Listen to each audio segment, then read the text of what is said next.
Hello প্রিয় ছাত্রছাত্রীরা, আশা করব যে তোমরা সবাই প্রত্যেকেই খুব ভালো রয়েছো। তো আমরা গত ভিডিওতে কোঠারি কমিশনের কতগুলো সুপারিশ নিয়ে আলোচনা করেছিলাম। সম্ভবত সেখানে আমরা আলোচনা করেছিলাম আমাদের উচ্চ মাধ্যমিক শিক্ষা সংক্রান্ত সুপারিশ। তো আজকের এই ভিডিওতে আমরা আলোচনা করব উচ্চ মাধ্যমিকের পরেই যে স্তরটা থাকে, অর্থাৎ উচ্চ শিক্ষা। আমাদের উচ্চ শিক্ষা সম্পর্কে কোঠারি কমিশন কোন কোন সুপারিশগুলো করেছিল সেই বিষয়ে আমরা আলোচনা করব। আর তোমাদের বলে রাখি, তোমরা পুরো ভিডিওটা দেখবে এবং ভিডিওর শেষে দেওয়া প্রশ্নগুলোর উত্তর দেওয়ার চেষ্টা করবে। আর তোমরা যারা এই ভিডিওতে নতুন রয়েছো, তোমরা চ্যানেলটিকে সাবস্ক্রাইব করে নিতে পারো এবং পাশে থাকা বেল আইকন ক্লিক করে চ্যানেলের সঙ্গে থাকো। কারণ কি, আমরা এইভাবে প্রতিনিয়ত ভিডিও প্রদানের মাধ্যমে আমরা সিলেবাসটাকে কভার করার চেষ্টা করব, যাতে তোমাদের সুবিধা হয় এবং তোমরা বিষয়গুলো ভালোভাবে বুঝতে পারো। এমসিকিউতে উত্তর দেওয়ার সবচেয়ে বড় যে বিষয়, সেটা হচ্ছে কি জ্ঞান। তোমার ওই বিষয়টা সম্পর্কে কতটা জ্ঞান রয়েছে, তুমি বিষয়গুলো সম্পর্কে কতটা ডিটেলসে জানো, সেটাই কিন্তু তোমার এমসিকিউগুলোকে ঠিক করার ক্ষেত্রে সবচেয়ে বড় সহায়ক বা হাতিয়ার হয়। তো সেই জায়গা থেকে আমাদের প্রত্যেকটা বিষয়কে সঠিকভাবে জানতে হবে, আর সেজন্য তোমাদের এই ভিডিওগুলো অবশ্যই দেখতে হবে। তো সেই নিরিখে আমি বলবো যে তোমরা ভিডিওগুলো সম্পূর্ণ দেখতে থাকো, প্রত্যেকটা ভিডিও। আর তো যাই হোক, আজকে আমরা যেটা নিয়ে আলোচনা করব সেটা হচ্ছে উচ্চশিক্ষা। উচ্চশিক্ষা সম্পর্কে কোঠারি কমিশনের গুরুত্বপূর্ণ সুপারিশ। প্রত্যেকটা শিক্ষা ব্যবস্থার সঙ্গে সঙ্গে কোঠারি কমিশন উচ্চশিক্ষার সম্পর্কেও অনেক সুপারিশ দিয়েছে। তো আমরা পুরো বিষয়টাকে ডিটেলসে না জেনে মোটামুটি সংক্ষেপে আমরা জানবো, পুরো বিষয়টাকে ডিটেলসে জানবো, মানে সংক্ষেপ আকারে, ভীষণ ডিটেলসে নয় যেখানে আমরা 1 ঘন্টা 1.5 ঘন্টা আমাদের আলোচনা চলবে, এরকম কিছু নয়। আমরা খুব অল্প সময়ের মধ্যে যাতে সমস্ত বিষয়টাকে জেনে নিতে পারি। প্রথমে থাকা উদ্দেশ্য। আচ্ছা, প্রথমে আমরা জেনে নেব যে উচ্চশিক্ষাটা তাহলে কি। দেখো, আমাদের মাধ্যমিক শিক্ষার পরেই আমরা যখন মাধ্যমিক ক্লাস 10 যখন আমাদের কমপ্লিট হয়, তখন আমরা একটা বই পরীক্ষার মাধ্যমে আমরা মাধ্যমিক ডিগ্রি অর্জন করি। এরপর আসে উচ্চ মাধ্যমিক, অর্থাৎ 11-12, তারপরেই আসে আমাদের উচ্চশিক্ষা। অর্থাৎ উচ্চ মাধ্যমিক শিক্ষা লাভের পরবর্তী স্তরটা হচ্ছে উচ্চশিক্ষা স্তর। ঠিক আছে, তো স্বাভাবিকভাবে যদি আমি তোমাদের বলতে চাই, সেটা হচ্ছে তোমরা যে এখন 12-এ পড়ছো, তারপরে যে শিক্ষাটা নেবে, অর্থাৎ কলেজীয় স্তরের শিক্ষা, সেগুলি হচ্ছে কি উচ্চশিক্ষা। এই উচ্চশিক্ষা সম্পর্কে কোঠারি কমিশনের সুপারিশ। কোঠারি কমিশন দেখো, প্রত্যেকটা সুপারিশ করার আগে কিছু উদ্দেশ্যের কথা বলেছে। তো সেখানে উচ্চশিক্ষার কিছু উদ্দেশ্যের কথা বলেছে। প্রত্যেকটা শিক্ষা ব্যবস্থার উদ্দেশ্যে কোঠারি কমিশন দু একটা একটু আলাদা ধরনের কিছু বললেও প্রায় সেম জিনিসগুলোই ঘুরে ফিরে আসে। এটা আসবেও। মাধ্যমিক শিক্ষার উদ্দেশ্য চরিত্র গঠন, তাহলে উচ্চশিক্ষার উদ্দেশ্য কি চরিত্র গঠন নয়? এটাও হতে পারে। তো যাই হোক, উচ্চশিক্ষার উদ্দেশ্যের ক্ষেত্রে যেগুলো আমি বলবো, উচ্চশিক্ষার ক্ষেত্রে কোঠারি কমিশন যে সমস্ত সুপারিশগুলো বলেছেন, তো সেগুলোর মধ্যে প্রথমেই যেটা আছে সেটা হচ্ছে কি, সেটা হচ্ছে সুনেতৃত্বদানের যোগ্যতা অর্জন। অর্থাৎ ছাত্রছাত্রীদেরকে নেতৃত্ব দানের উপযোগী করে তুলতে হবে। এটা হচ্ছে কোঠারি কমিশনের উচ্চশিক্ষার এক গুরুত্বপূর্ণ উদ্দেশ্য। এর পাশাপাশি রয়েছে কি, ছাত্রছাত্রীদের মধ্যে গণতান্ত্রিক মূল্যবোধ জাগ্রত করা। 2 নম্বর, ছাত্রছাত্রীদের মধ্যে কি গণতান্ত্রিক মূল্যবোধ, গণতন্ত্র বিষয়টা কি, গণতন্ত্রের মাধ্যমে কি হয়, তো এই সমস্ত বিষয়গুলো ছাত্রছাত্রীর মধ্যে জাগ্রত করে তুলতে হবে।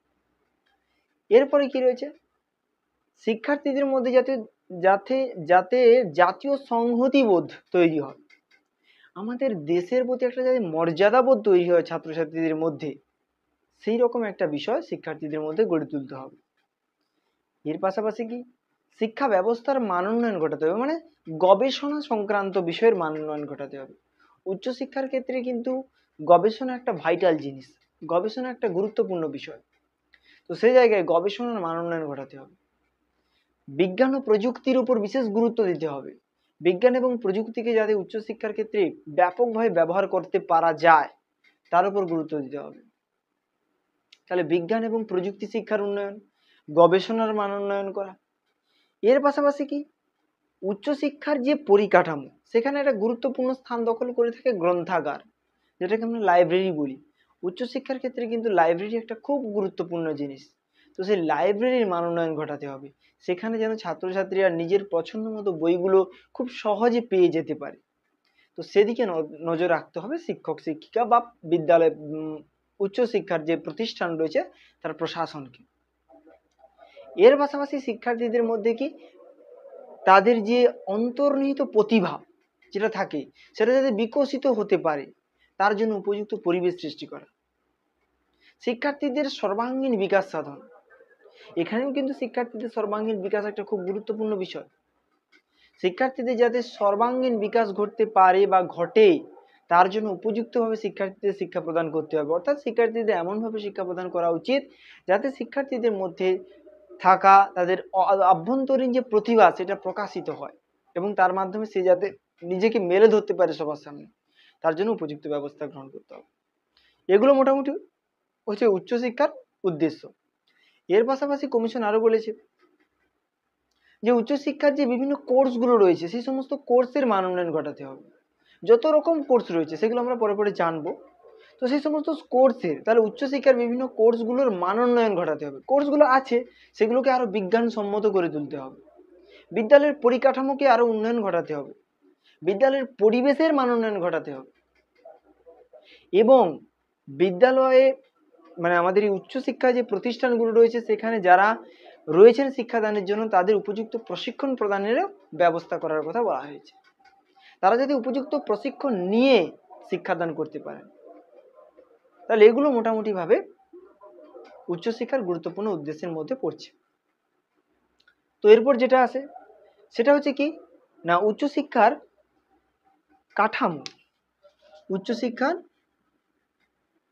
কাঠামো, উচ্চশিক্ষার কাঠামোকে আমরা যদি উচ্চশিক্ষার কাঠামো আমরা আলোচনা করি, উচ্চ শিক্ষা এর কাঠামোকে যদি আমরা আলোচনা করি তিনটে ভাগ পাবো আমরা। এক হচ্ছে কি আমরা যে এই উচ্চ মাধ্যমিক দেওয়ার পরেই মানে ক্লাস 12 এর পরেই আমরা যে স্তরটার মধ্যে পড়বো সেটা হচ্ছে প্রথম ডিগ্রি স্তর। ঠিক আছে, প্রথম ডিগ্রি স্তর বা এটাকে আমরা বলতে পারি প্রথম ডিগ্রি স্তর বা স্নাতক স্তর। ঠিক আছে, স্নাতক স্তর। দ্বিতীয়ত কি রয়েছে দ্বিতীয় ডিগ্রি স্তর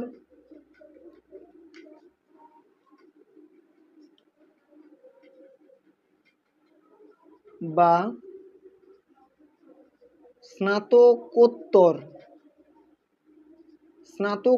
স্তর। তো এটাকে আমরা সংক্ষেপে এর একটা নাম রয়েছে ইউজি আর এর একটা সংক্ষিপ্ত নাম রয়েছে পিজি। ঠিক আছে, ইউজি কথার অর্থ কি? ইউজি কথার অর্থ হচ্ছে আন্ডার গ্র্যাজুয়েট আর পিজি কথার অর্থ হচ্ছে পোস্ট গ্র্যাজুয়েট। ঠিক আছে, মানে গ্র্যাজুয়েশনের বলতে পারি যে আমরা এটা নিম্ন একটা স্তর আর গ্র্যাজুয়েশনের একটা পরের স্তর আর কি, আগের স্তর পরের স্তর এরকম একটা ব্যাপার। ঠিক আছে, তো যাই হোক ইউজি পিজি এটা আমরা মনে রাখবো। তো যাই হোক এর পরবর্তী যে স্তরটা রয়েছে সেটা হচ্ছে গবেষণা স্তর, মানে এটাকে বলা হয় পিএইচডি স্তর, পিএইচডি। তাহলে এই উচ্চশিক্ষাকে আমরা মোটামুটি তিনটে স্তরে ভাগ করলাম। সেই ভাগগুলো আমরা জানলাম কি প্রথম ডিগ্রি স্তর বা স্নাতক স্তর বা ইউজি, দ্বিতীয় ডিগ্রি স্তর বা স্নাতকোত্তর স্তর বা পিজি, আর রয়েছে গবেষণা স্তর। প্রথমে দেখো রয়েছে প্রথম ডিগ্রি স্তর। প্রথম ডিগ্রি স্তরে আমরা দেখব যে কি এর তিনটে বিভাগ রয়েছে। এই প্রথম ডিগ্রি স্তরে রয়েছে কি তিনটে বিভাগ। সেখানে কি কি রয়েছে? First year, second year, third year. তবে বর্তমানে ইয়ার সিস্টেমটাকে তুলে দেওয়া হয়েছে, যেটা বর্তমানে রয়েছে কি যে ফার্স্ট সেমিস্টার মানে 6টা সেমিস্টার রয়েছে। অ্যাকচুয়ালি এই প্রথম ডিগ্রি স্তরের হচ্ছে সময়কাল হচ্ছে 3 বছর। ঠিক আছে, 3 বছর। এই 3 বছরের মধ্যে থাকছে 6টা সেমিস্টার, 6টি সেমিস্টার থাকছে। প্রথম বছর 2টো সেমিস্টার, দ্বিতীয় বছর আবার 2টো, তৃতীয় বছরে লাস্ট 2টো সেমিস্টার হয়ে মোটামুটি 6টা সেমিস্টারে ভাগ করা হয়েছে। বছর হলে প্রথম বছর, দ্বিতীয় বছর, তৃতীয় বছর, 3টে বছরে মোটামুটি আমাদের এই প্রথম ডিগ্রি স্তর কমপ্লিট হবে। এবারে দ্বিতীয় ডিগ্রি স্তর দেখো, এখানে বলে দিই প্রথম ডিগ্রি স্তরে আরও একটা বিষয় রয়েছে যেটাকে আমরা বলি না যে বিএ পাস, বিএ এটা actually BA, bachelor of arts. কেউ আবার হচ্ছে মানে কি বলে, এটা আর্টসের উপরে ব্যাচেলার অফ সায়েন্স বিএসসি, ঠিক আছে, ব্যাচেলার অফ সায়েন্স এরকমই হয়। কেউ আর্টস নিয়ে বলে বিএ, ব্যাচেলার অফ আর্টস, এই যে ব্যাপারটা আর কি। এবার দ্বিতীয় ডিগ্রি স্তরে যদি আমরা আসি, এখানে দেখতে পাবো কি এটা হচ্ছে কোনো কোনো জায়গায় 2 বছর, মেনলি 2 বছর, কোথাও কোথাও 3 বছর, আবার কমিশন সুপারিশ করেছে যে 4 বছরও করা যেতে পারে, ঠিক আছে, মেনলি 2 বছর, ঠিক আছে, মেনলি কিন্তু 2 বছর। এই স্তরটাকে আমরা বিশেষভাবে জানি যে এমএ স্তর, বলি না যে এমএ পাস, এই যে এমএ, এমএসসি, হ্যাঁ, এই যে স্তরগুলো আর কি, বিকম, এই স্তরগুলো হচ্ছে দ্বিতীয় ডিগ্রি স্তর। এগুলো হচ্ছে কি 2 বছর হতে পারে, মেনলি 2 বছরের হয়। তারপরে কোনো কোনো বিশ্ববিদ্যালয় বা মহাবিদ্যালয় যদি এর ব্যবস্থা থাকে তো সেখানে 3 বছরেরও দেখা যায়, তবে কমিশন বলেছে 4 বছরও করলেও সেটা যুক্তিযুক্ত হবে। এবারে চলে যাব গবেষণা স্তর। দেখো কেউ হচ্ছে বিএ বা এমএ করার পর, মানে পিজি এবং ইউজি করার পর কেউ গবেষণা চাইলে করতে পারে গবেষণা স্তর, না চাইলে করতে পারে, ঠিক আছে, না চাইলে সে নাও করতে পারে। তো যাই হোক, গবেষণা স্তর হচ্ছে একটা মেজর একটা ব্যাপার, একটা বিশাল বড় জায়গা যেখানে কি হয় যে যেখানে আরো একটা বিষয় কিন্তু বলে দেওয়া দরকার, সেটা হচ্ছে কি প্রথম ডিগ্রি স্তরে মনে করো যে প্রথম ডিগ্রি স্তরে মানে 3 বছরের যে কোর্স, সেখানে আমরা যে যে বিষয়গুলো নিয়ে পড়লাম, মানে ধরো আমরা বাংলা ইংরেজি, সাপোজ বাংলা ইংরেজি ইতিহাস নিয়ে পড়লাম, তবে প্রথম যে ডিগ্রি স্তর রয়েছে না, এই প্রথম ডিগ্রি স্তরের যে আমি বলেছিলাম যে 3টে বিভাগ রয়েছে 3 বছরের, first year, second year, third year, বর্তমানে সেটাকে 6টা সেমিস্টারে ভাগ করা হয়েছে। তো এখানে একটা বিষয় রয়েছে কি কোর্সের একটা ফ্যাক্টর আছে। তো যাই হোক, সেটা আমরা পরে আলোচনা করছি, যখন আমরা পাঠ্যক্রম নিয়ে আলোচনা করবো সেখানে আমরা আলোচনা করে নেব। তো যাই হোক, গবেষণা স্তরও কিন্তু একটা মেজর জায়গা, যেখানে কি হয় কোনো একটা বিষয়কে কেন্দ্র করে শিক্ষার্থীরা সেই বিষয়ের উপর রিসার্চ করে। গবেষণা কথাকে যদি আমরা ভাঙি মানে ভেঙে ফেলি আর কি, তাহলে পাবো কি গো যুক্ত এসো না, গো যুক্ত এসো না, তো গো মানে গরু, এসো না মানে অন্বেষণ করা, গরু খোঁজা যাকে বলা হয়। তার মানে এখানে কোনো একটা বিষয়কে একেবারে চুলচেরা বিশ্লেষণ করা যাকে বলা হয়, ঠিক আছে, মানে একেবারে নিখুঁত তথ্য জেনে সেই বিষয়টাকে আরো জানা, আরো জানা, আরো জানা। তাহলে এই স্তরটা হচ্ছে গবেষণা স্তর। কেউ কোনো বিষয়কে নিয়ে চাইলে গবেষণা করতে পারে।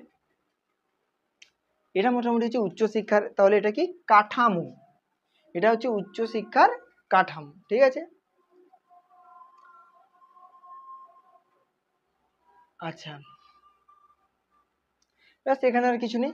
তো এরপর আমরা যেটা জানবো সেটা হচ্ছে উচ্চশিক্ষার পাঠ্যক্রম। আচ্ছা, পাঠ্যক্রমটা আমরা এই স্তরে আলোচনা করে দেবো, ঠিক আছে। পাঠ্যক্রম, এই ছকটা আছে, বুঝতে সুবিধা হবে। দেখো, পাঠ্যক্রম হচ্ছে, যেহেতু আমরা উচ্চশিক্ষার 3টে বিভাগ পেয়েছি, তাহলে পাঠ্যক্রম হচ্ছে 3টের জন্য 3 রকম হবে। তো এখানে প্রথম যে ডিগ্রি স্তর রয়েছে, অর্থাৎ স্নাতক স্তর বা ইউজি যেটাকে আমরা বলছি বিএ, এই স্তরে যে পাঠ্যক্রম রয়েছে সেটাকে 3টি ভাগে ভাগ করা হয়েছে। প্রথমত মানবিক স্তর, দ্বিতীয়ত রয়েছে বিজ্ঞানের স্তর, তৃতীয়ত রয়েছে বাণিজ্যিক স্তর।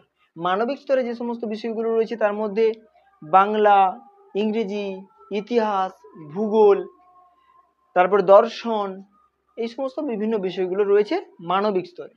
দ্বিতীয় যে স্তরটা রয়েছে বিজ্ঞান স্তর, সেখানে রয়েছে রসায়ন, পদার্থবিদ্যা, জীববিদ্যা, উদ্ভিদবিদ্যা, এই সমস্ত বিষয়গুলো বিজ্ঞানের ক্ষেত্রে রয়েছে।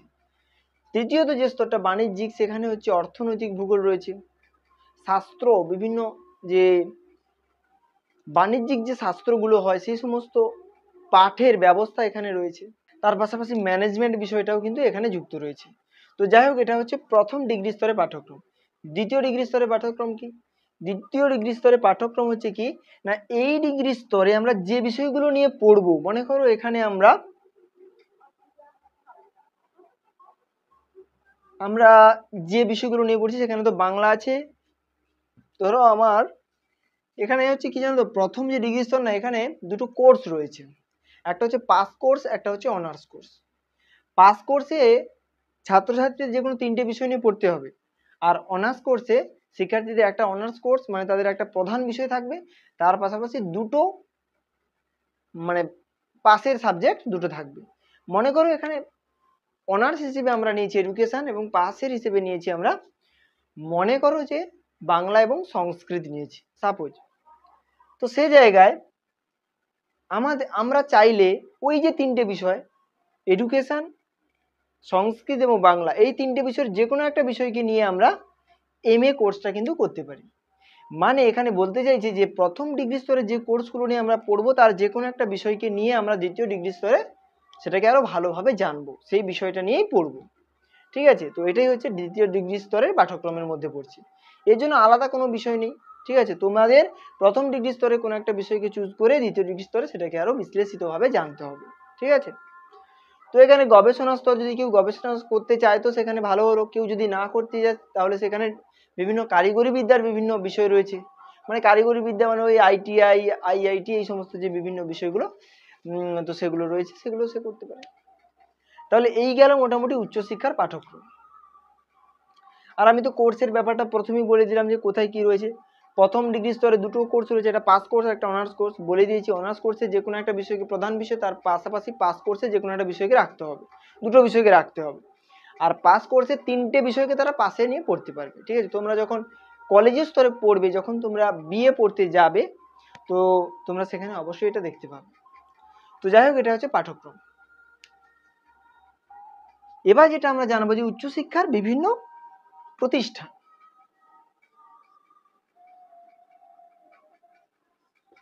উচ্চশিক্ষার প্রতিষ্ঠান বলতে আমরা মূলত তিন ধরনের প্রতিষ্ঠানকে বুঝে থাকি।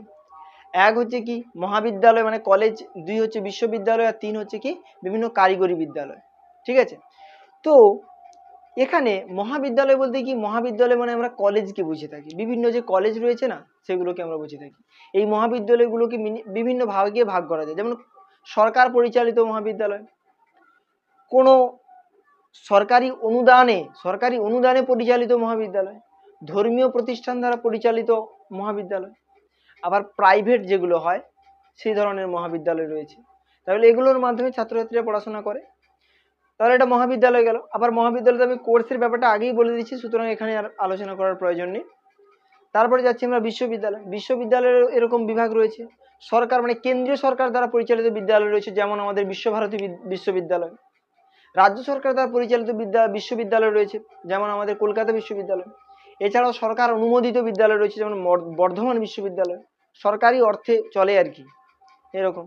আবার একক বিশ্ববিদ্যালয় রয়েছে, মানে সেই বিশ্ববিদ্যালয়ের আন্ডারে কোনো মহাবিদ্যালয় পরিচালিত হয় না। মনে করো আমাদের এখানে ধরো যে মহাবিদ্যালয় রয়েছে বাজকুর মিলনী মহাবিদ্যালয়, এই মহাবিদ্যালয়টাই কিন্তু বিদ্যাসাগর বিশ্ববিদ্যালয়ের আন্ডারে চলে, মানে বিশ্ববিদ্যালয়ের এর মাধ্যমে এদের পরীক্ষা টরীক্ষা নেওয়া ইত্যাদি ইত্যাদি হয়।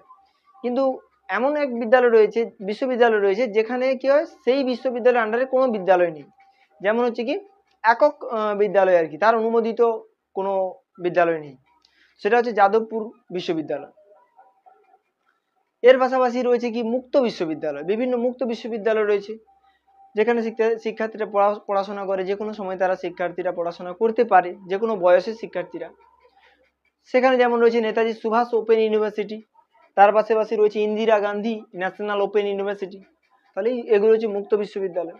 তাহলে এগুলো বিশ্ববিদ্যালয়। এর পাশাপাশি বিভিন্ন কারিগরি প্রতিষ্ঠান রয়েছে, IIT, ITI, এই ধরনের বিভিন্ন প্রতিষ্ঠান আমরা দেখতে পাই। আমাদের পাশাপাশি অনেক ENITI রয়েছে, এটা একটা ITI প্রতিষ্ঠান। খড়গপুর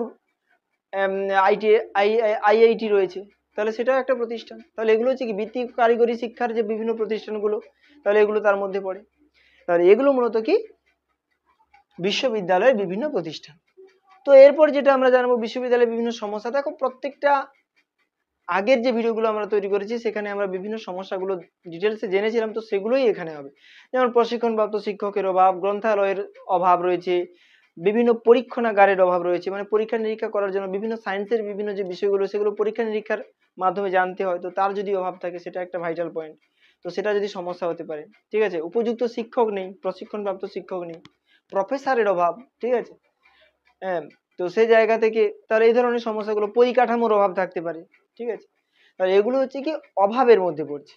আবার হয়তো দেখা গেল যে বিশ্ববিদ্যালয়ে বা মহাবিদ্যালয়ে যে ধরনের ফ্যাসিলিটি, যে সুযোগ সুবিধাগুলো থাকার কথা সেগুলোর বেশিরভাগটাই নেই, এরকম একটা ব্যবস্থা, এমন একটা অবস্থা সৃষ্টি হতে পারে।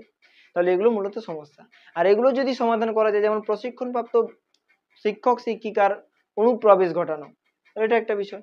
গ্রন্থালয়ের মান উন্নয়ন, গবেষণাগারের মান উন্নয়ন, গবেষণা ব্যবস্থার মান উন্নয়ন, ঠিক আছে, এই সমস্ত যে বিভিন্ন বিষয়গুলো, শিক্ষার্থীদের চাহিদার উপর মান উন্নয়ন, ঠিক আছে, শিক্ষার্থীদের নিরাপত্তার মান উন্নয়ন। কলেজ স্তরে একটা বড় বিষয় যে নিরাপত্তার সমস্যা কিন্তু একটা যথেষ্ট গুরুত্বপূর্ণ বিষয়। আমাদের চারপাশে ঘটে চলা বিভিন্ন সমস্যাগুলো থেকে আমরা এ সম্পর্কে ওয়াকিবহল যে বিশ্ববিদ্যালয় স্তর বা মহাবিদ্যালয় স্তরে মানবিক নিরাপত্তার সমস্যা একটা বিশাল সমস্যা। তো এই সমস্যার সমাধান কিন্তু অবশ্যই মানে সমাধান করা জরুরি। তো সেই জায়গায় এটাও একটা সমস্যা হতে পারে, নিরাপত্তার অভাব, ঠিক আছে। তো উপযুক্ত নিরাপত্তার ব্যবস্থা করতে হবে বিদ্যালয় প্রশাসনকে। মূল্যায়নের অভাব, অনেক সময় দেখা যায় যে পরীক্ষা হওয়ার কথা ধরো মার্চে, সেটা হয়ে চলে যাচ্ছে আমার জুনে জুলাইতে, এরকমই চলে যাচ্ছে।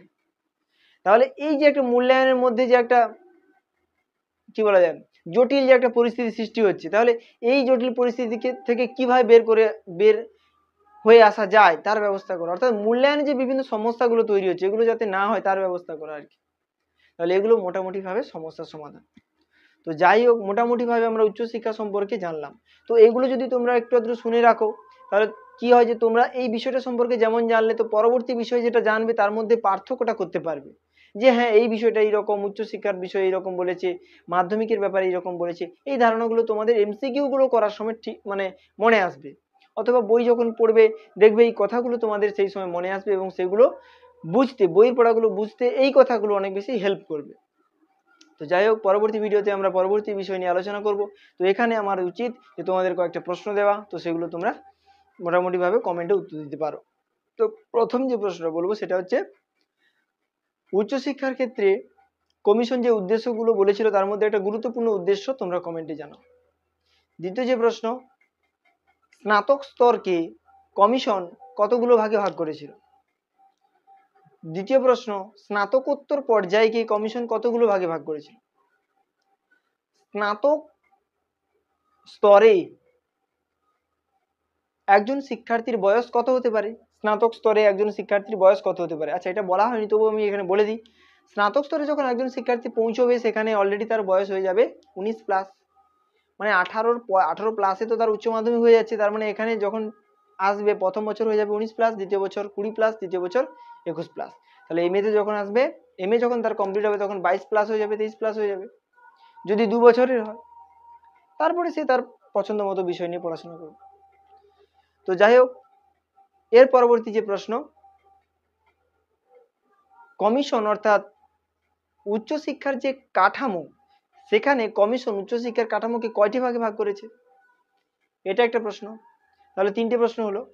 এর পাশাপাশি লাস্ট একটা প্রশ্ন, সেটা হচ্ছে, এই কোঠারি কমিশন উচ্চশিক্ষার সুপারিশ করতে গিয়ে স্নাতকোত্তর স্তরের পাঠ্যক্রমকে কয়টি ভাগে ভাগ করার কথা বলেছে? ব্যাস, এই কটা মোটামুটি প্রশ্ন। এগুলো তোমরা চাইলে কমেন্টে উত্তর দিতে পারো। তো পরবর্তী ভিডিওতে আমরা এর পরবর্তী সুপারিশগুলো নিয়ে আলোচনা করব, আর একটা কি দুটো ভিডিওর মাধ্যমে আমরা এই চ্যাপ্টার পুরো শেষ করব, তারপরে আমরা পরবর্তী চ্যাপ্টারে প্রবেশ করব। তো যাই হোক, পরবর্তী ভিডিওতে দেখা হচ্ছে। ততক্ষণ পর্যন্ত সুস্থ থেকো, ভালো থেকো।